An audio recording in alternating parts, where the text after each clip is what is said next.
So here we are in week 7, looking at module 6.02, comparing data sets. So they start off this section by kind of, introducing you to the idea of, hey, these companies want to create an advertisement, but they want to advertise to a particular audience.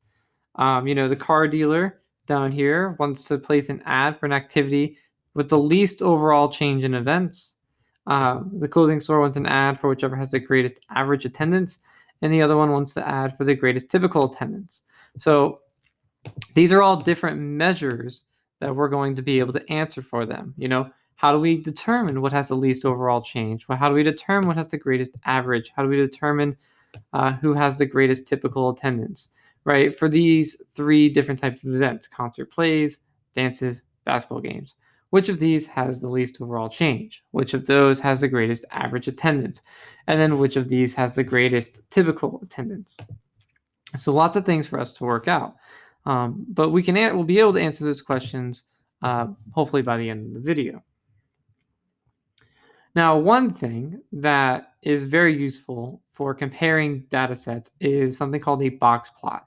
So a box plot, you can see an example in the module yourself, but let me kind of show you what a box plot looks like. A box plot, sometimes called the box and whisker plot, has a box, and somewhere inside that box is a line. I'll tell you what that line is in a second. And from either end of the box are whiskers. Okay, so there are 5 pieces of this box and whisker plot at play, and they're all essentially highlighted in these lines here. Okay, these 5 lines. So the one at the very beginning here is your minimum value. So whatever the minimum of your data is, that's where that smallest whisker will go. The maximum, of course, will be on the other side. So the highest value ends up over here. Now these 3 in the box, you have the left side of the box, the edge of the box here. This is something called your first quartile. There's another name for it. And I can't remember what it is right now, but we'll come back to it. The one at the end of the box is your third quartile, and I'll explain what those are and how to find them. And then the line that's inside the box is your median. Now, what's very important to understand about box plots is that each of the sections it's broken into 4 sections, if you will. You've got this one here from the minimum to the first quartile. You've got this one here from the first quartile to the median. You've got this one from the median to the third quartile, and then the last one from the third to the max, right? So there are 4 sections. Each one of these sections has exactly 25% of the data. So here's a common misconception, okay? A common misconception about box plots is, let me make a box plot that's kind of skewed a little bit.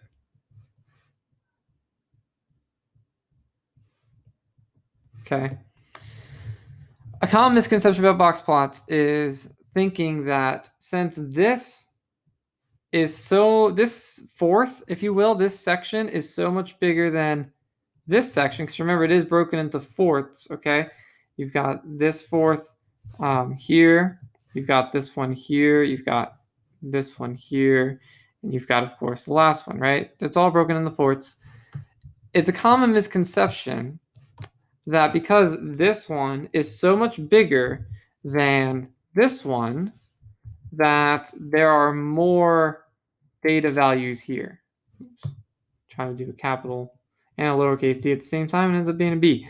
More data in this section and less in this one, and that is false. Both categories have the exact same amount of data. So for example, if I was talking about, let's say I surveyed 100 people, right? Then 25 people would be in this range, 25 people would be in this range, 25 people would be in this range, and 25 people would be in this range. It's always even, because remember, this section is always 25% of the data, 25% of the data, 25% of the data, and 25% of the data, okay? So if my survey had, let's make it smaller, say 20 people, then this section would have 4 people, 4 people, 4 people, and oh, I'm sorry, no, sorry, it's 5 people, because what's a fourth of 20? It's 5. This section would have 5 people in it, 5 people in it, 5 people in it, and 5 people in it, right? So just because this section is a lot bigger than the other ones doesn't mean it has more people in it or more data values in it. It's always going to be the same amount of data values. The reason it's larger, though, is because that data is more spread out. And the data here is not as spread out. It's more compact. Okay, so another example, let's actually make a box plot. And I'll go back to the module in a second, but it's very important you understand all this stuff about box plots first, okay? Kind of the layout of it. So let's say I surveyed 12 people, right? And I measured their heights. So let's say I have the height of 12 people. We have people at 60 inches, 61 inches, 62 inches.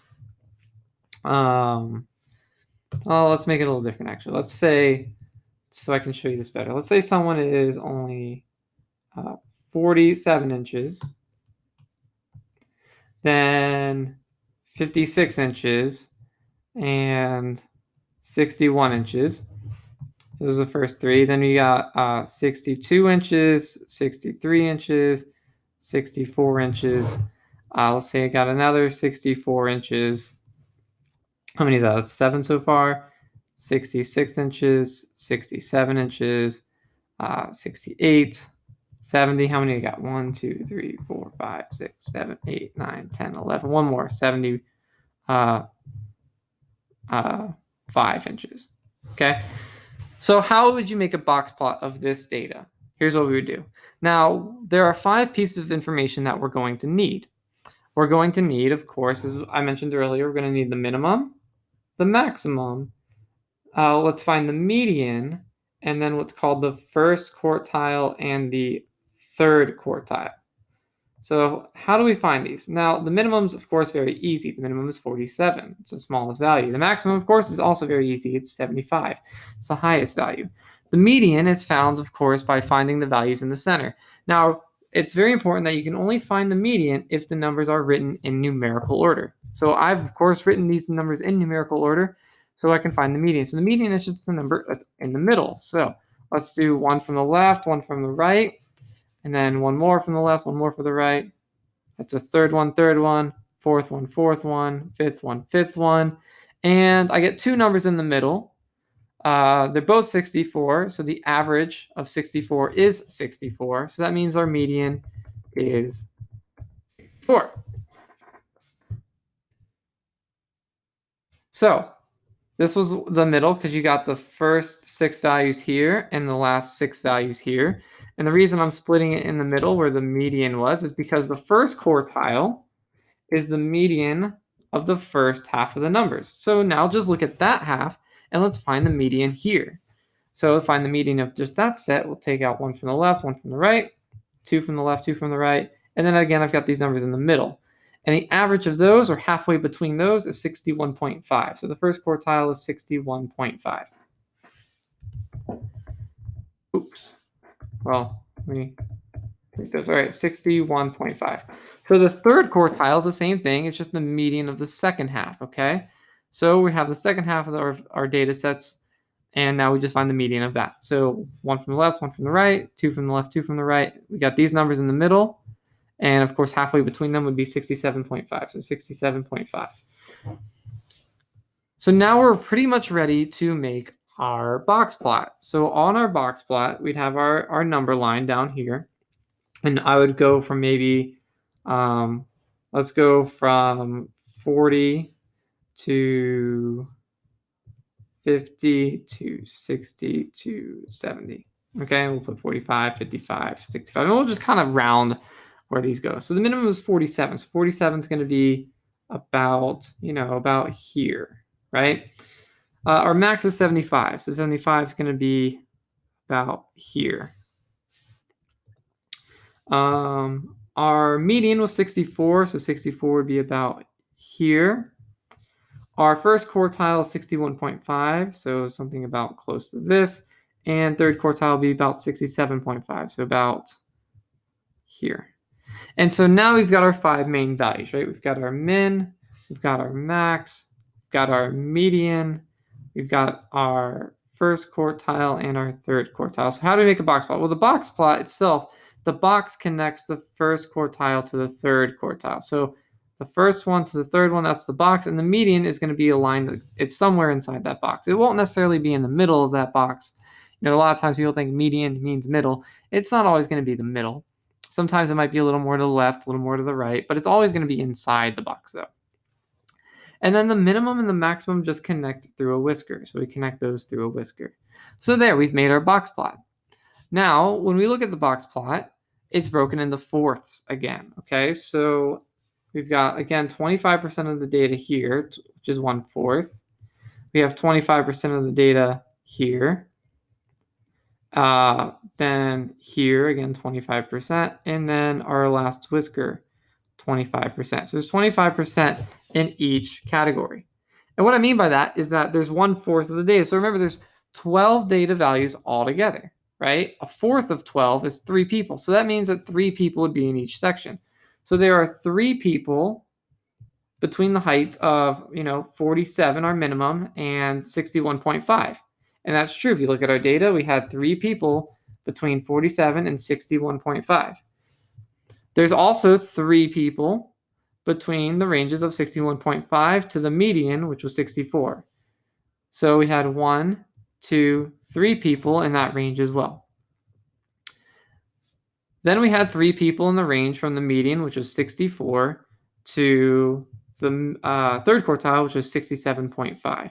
So we had 3 people in that range. Again, you got 1, 2, 3.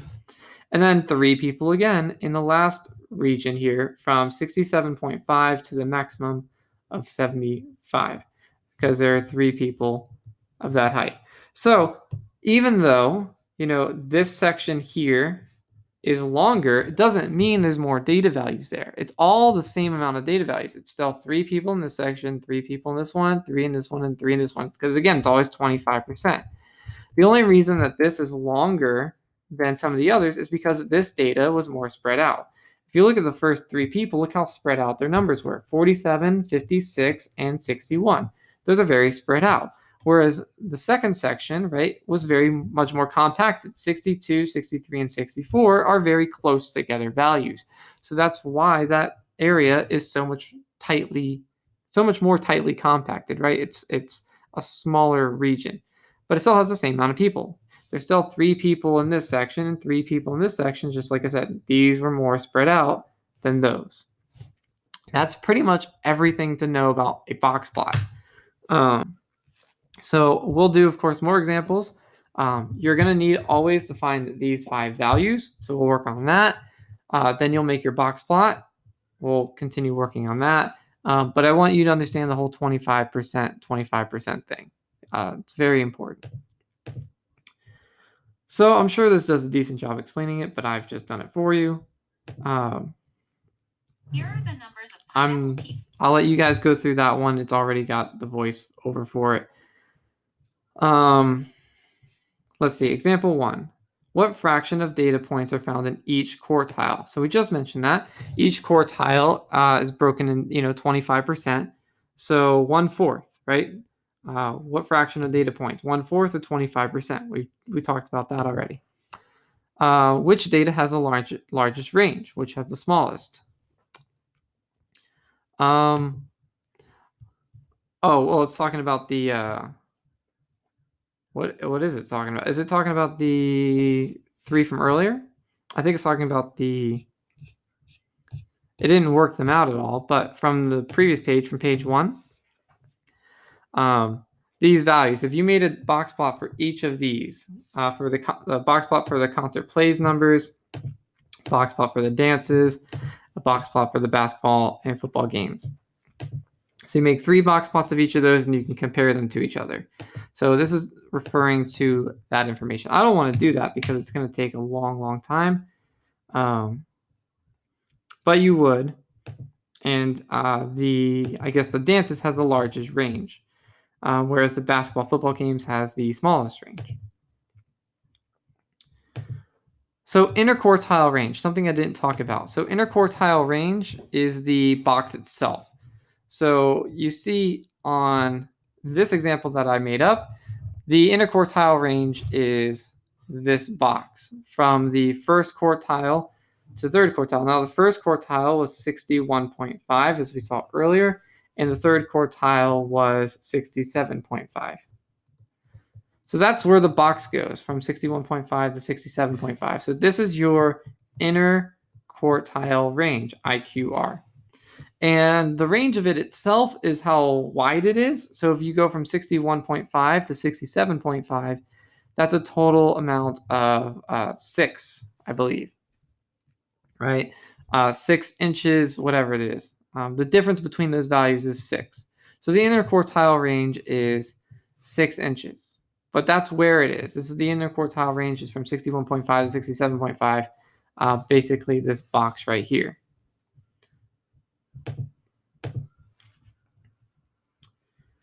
All right. Now here's something important about data. You have symmetrical data and you have asymmetrical data. Symmetrical data, of course, is all lined up pretty. If you look at the bar graphs here or histograms, whichever one, you can see the one on the left is symmetrical. It's balanced. The middle is the highest point, and the left and right are the lowest. The graph here on the right is asymmetrical, meaning it's not really balanced. You have everything over here on the right side, but really low values on the left. Same thing with box plots. A symmetrical box plot has very even across the board. Everything is nice, spaced out well. And then the asymmetrical one, you can see the box plot is not very symmetrical. You've got a couple really long regions here, but then you've got a very, very small region here and a very small region here. So it's not very symmetrical, right? You guys get the idea of that. Now that tells us a lot. Sometimes it's not symmetrical because of outliers. Symmetrical data doesn't really have too many outliers. Asymmetrical data typically does have a lot of outliers. So this is a way we're going to measure spread. Now, spread is known as the standard deviation. We're not going to calculate the standard deviation because we don't really have the calculators to do that. But standard deviation is measuring how spread out the data is.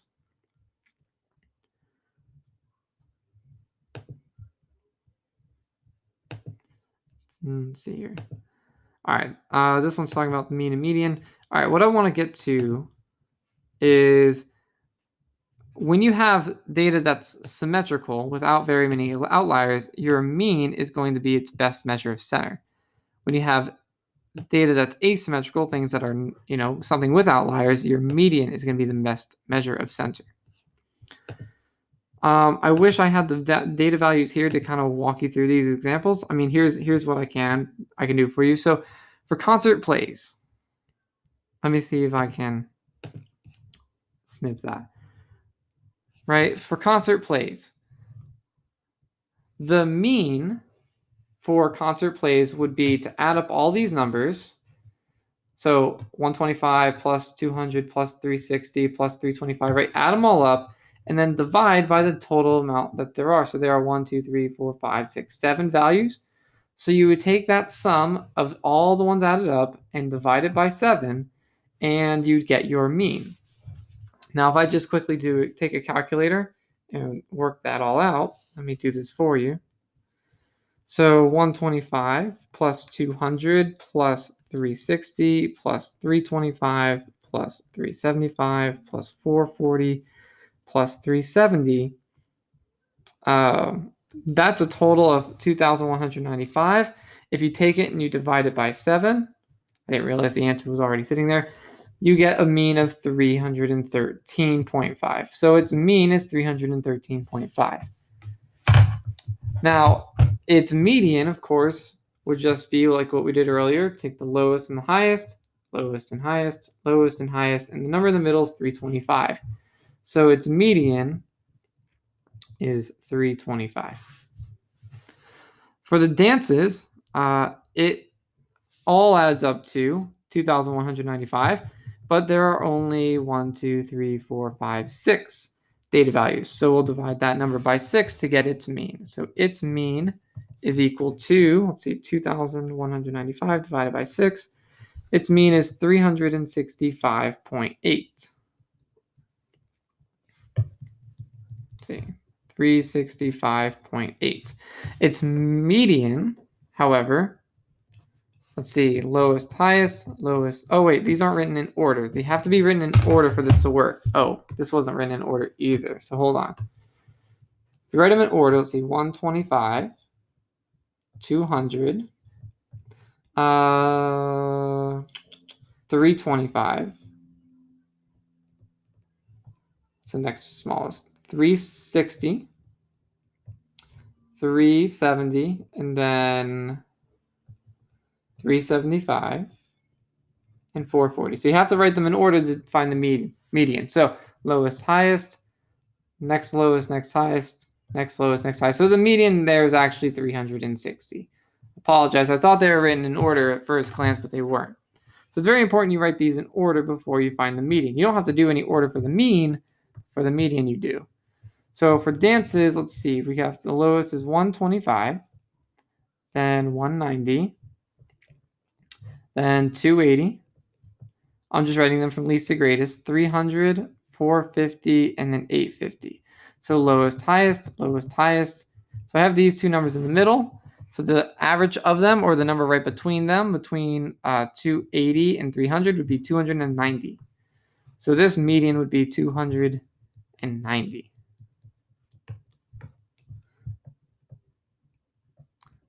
So median and mean. All right. Now, I believe it's already worked out these values, and it's got them here. It's got the mean of 366, the median of 290, right? And it does did the one for basketball and football as well, right? Now, if the data is asymmetrical, then the median is the value you'd use as a measure of center.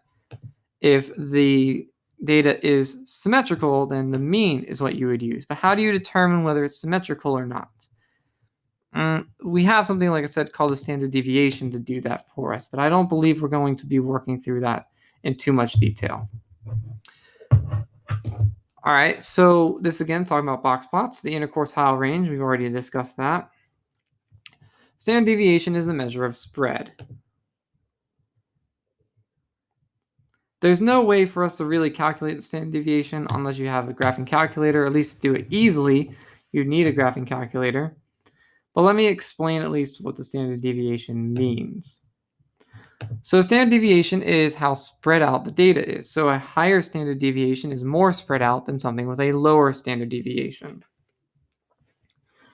So this calculates the standard deviation of this data set. It took the data set and it did its fancy formula to get the standard deviation. And it says standard deviation is 6.31. So what that means is that on average, most data points are within 6.31 units of the mean. So the mean, or the average of this, was 11.4. Since the standard deviation is 6.31, most values fall between 6.31 units of the mean of 11.4. So let me kind of again explain what that means. So if our mean is 11.4 and our standard deviation is 6.31, then 6.31 units less than that and higher than that. So 11.4 minus 6.31 is 5.09, and 11.4 plus 6.31 is 17.71. So it's saying that since standard deviation is this, that most data values are going to fall between this range. And when you look at the data, it's mostly true, right? Most of the data values fall between the 5.09 and 17.7. There are some ones that are outside of that. The 3, the 2, the 22, the 18, they all lie outside of that range. But most of the data values fall within that range, within 6.31 units of the mean, which is 11.4. So that's kind of how standard deviation works, but we're not going to necessarily calculate it by hand, okay? So again, this is a very important table. If your data set is symmetrical, use the mean and use the standard deviation to measure its center and its spread. For data that's asymmetrical, use the median and use the interquartile range for its measure of center and its measure of spread. So just kind of know those facts, whether we're really going to use them too much or not. Just make sure you know those facts. All right, so again, with the constants in place, it's already calculated the lowest value, the highest value, the overall range, the interquartile range, the mean, the median, and of course, standard deviation. Now, the only one of these that we can't calculate by hand is the standard deviation here on the far end. But all the other values in here we can calculate by hand, and most of them we already did. So back to those questions. Car dealership, which company has the least overall change? So least overall change would be the smallest range, I guess. So my assumption would be the 245 is the smallest range. It also has the smallest standard deviation. So I would assume that basketball and football would be what it answer would be. Yep, basketball, football meets the criteria since it has the lowest spread in data. It doesn't really change that much. Its standard deviation is lowest and its range is lowest, so it has the smallest spread. So it doesn't have change a lot. What has the highest average? So average could mean the mean. The highest mean is dances. However, it does have a higher median of 300. Well, I guess its median. Its highest average is 366, which is dances. So computer store might be looking for the dances. School dances has the highest mean out of the three, as we've mentioned, highest average. Now the clothing store wanted the highest typical attendance. So typical attendance would I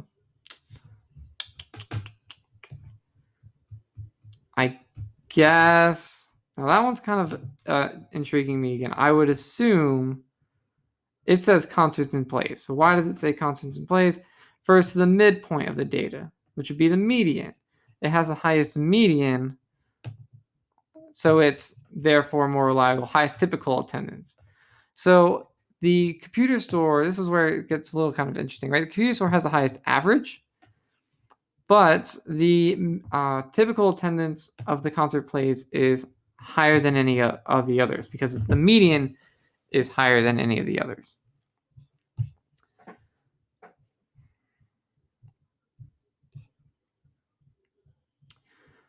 All right, I don't know, did I want to do? I want to get to some of the practice problems for you guys. So I'll let you guys go through that example for yourself, but let's try a few of the practice problems because this is what's going to really prepare you for the quiz. So you have a summer job working for the recreation department in your town. Your supervisor wants you to report on the attendance at two beaches. So you have Moon Beach and Dune Park Beach. We have 7 weeks of data recorded. Compare the attendance using the statistical analysis methods you learned already. Okay, so question 1. Complete a statistical survey of the data. Include a table and box plot of your findings. So we are going to make a box plot for each of these graphs. Now here's how you would do it. Let's talk about Moon Beach first. So for Moon Beach, we need to first find all these interesting values for us. We need to find the minimum, the maximum, the median, the first quartile, and the third quartile. I mentioned that earlier. So when we look at the Moon Beach, the lowest is 280, so that's its minimum. Its highest is 1,000, so that's its maximum. Its median, we cannot find its median until we list the numbers in order. So let's list them in order. So 280 is the smallest, then 290 is the next smallest, 400, 450, 500, 700, and 1,000. So I've got them all in order. So it's median. So lowest, highest, lowest, highest, lowest, highest. So the number right in the middle is 450. Now, with that taken out, the first quartile is the median of the first half. So the first half of the data, we have the 280, 290, and 400. So we take the median of that, the first, lowest, and highest. The median is 290. So its first quartile is 290. And then the third quartile is the median of the second half. So second half is the 500, 700, and 1,000. So we take the median of that, 700's in the middle. So 700 is the third quartile. So you have all the information you need to make a box plot. The box plot would have a number line. It would probably go by hundreds.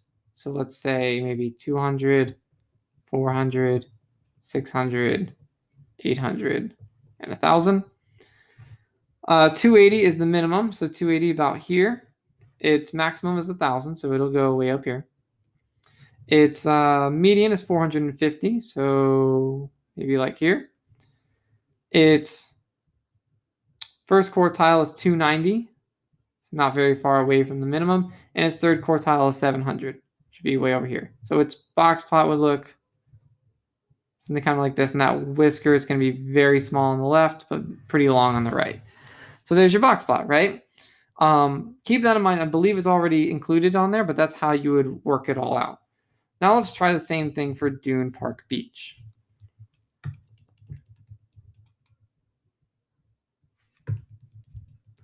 Trying to make sure I can erase all of this.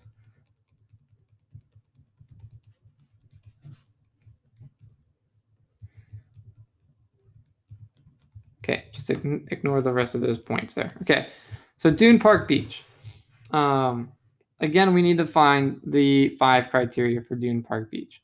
We need to find the minimum, we need to find the maximum, we need to find the median, the first quartile, and the third quartile. So let's go ahead and just write them in order real quick. So we need 225 is the smallest, then 300, and 350, 500, 600, 750, and 800. So the minimum, of course, is 225. The maximum is 800. The median, see 1, 1, 2, 2, 3, 3. Median is 500. The first quartile is the median of the first group. So lowest, highest, the median is 300. And the third quartile, the median of the second half of the group. So median there would be 750. Let me make sure that was a 5. 750. So you have all the information. Now you would just make a box plot. So again, on the same number line, you can go, let's go from 200 all the way up to 1,000, 400, 600, 800, and 1,000. Its minimum is 225. Its maximum is 800. Its median was 500. Its first quartile was 300. And its third quartile was 750. So its box plot would look about like this.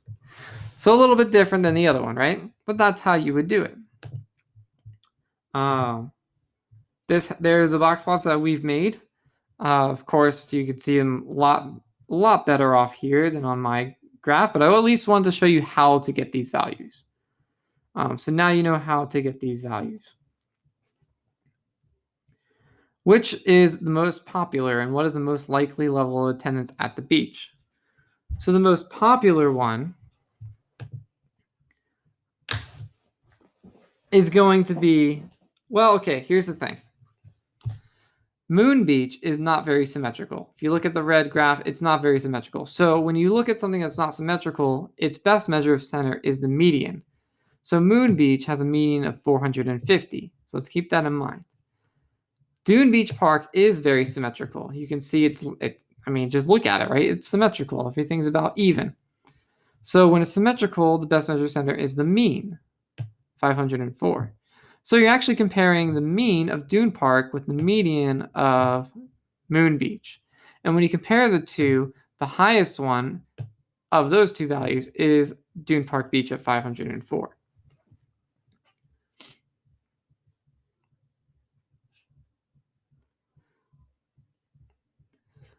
So that's where it comes into play as far as why you would use certain values. You wouldn't want to use the mean for Moon Beach because of how unsymmetrical it is. Its mean is a little unreliable.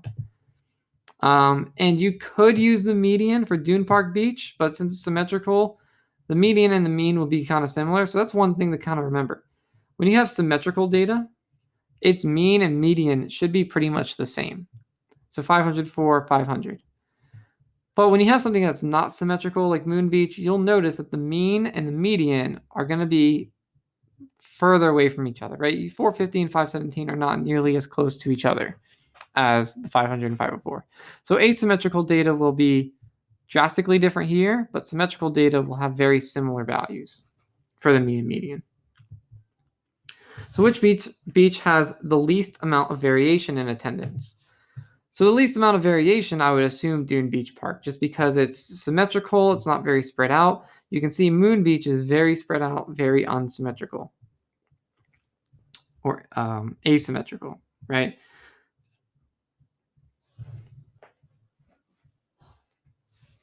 But again, this is comparing two different things. Since you have an asymmetrical set of data, asymmetrical, its variance would best be represented through its interquartile range. So its interquartile range is 410 for Moon Beach. But for something that's symmetrical, you would focus more on its standard deviation.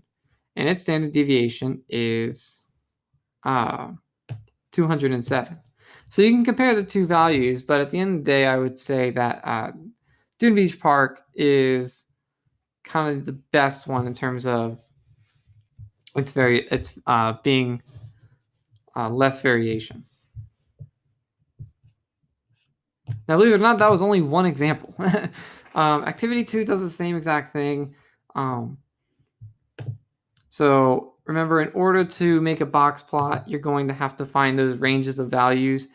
Again, I don't want to take the time to go through this whole thing because I've already shown you how to make the box plots. You have all the answers here. So as you work this out, please check to do it here. I would highly recommend you try to do this on your own and then compare your answers with the ones here rather than just skimming through it and thinking you understand it. So please take the time. It takes, 10 minutes, 15 minutes to work out these and make box plots for these. But I know you guys can do that. Okay.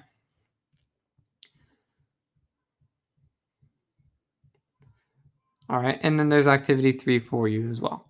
So good luck on your quiz. I made another video for liberal arts. It's very similar to this. So if you want to watch that as well, you'll find it on my YouTube channel. It's module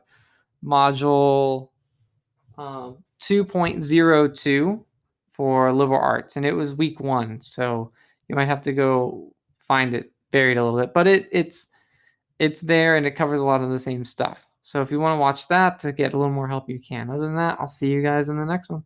Have a good day. Bye.